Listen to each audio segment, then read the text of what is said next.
Orange replaced red, and marches took the spot of canceled parades. Hundreds gathered in downtown Yellowknife July 1st to honor those who attended residential school. My name is Stacy Sundberg. Welcome to Chief Dragoon's territory. The event was co-organized by the Yellowknifes Dene First Nation and the city. To honor all our Indigenous people who are still with us today here on Earth, and for our ancestors who passed.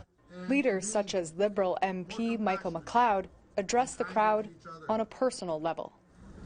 As an individual who attended residential school, and I see so many people here that I know attended residential schools, and as a person that grew up in a community that had a residential school and spent my lifetime listening to the stories, the horror stories about what happened to the children in that facilities and others across this country, I know that we can't let this atrocity fade from our memories.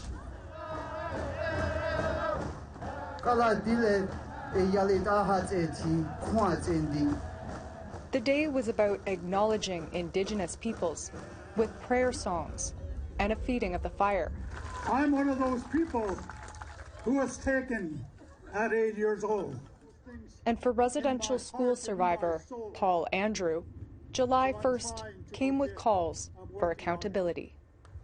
But what I ask Canadian governments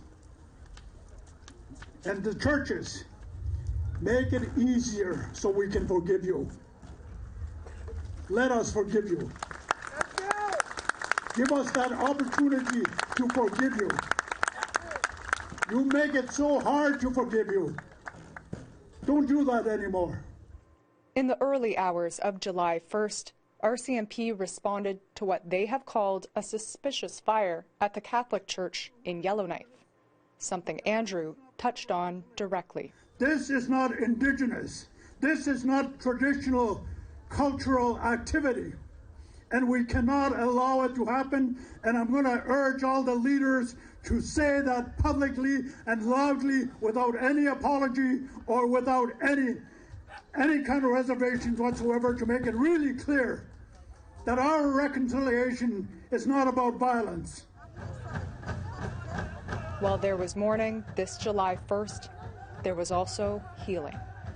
Charlotte Moore-Jacobs, APTN National News, Yellowknife.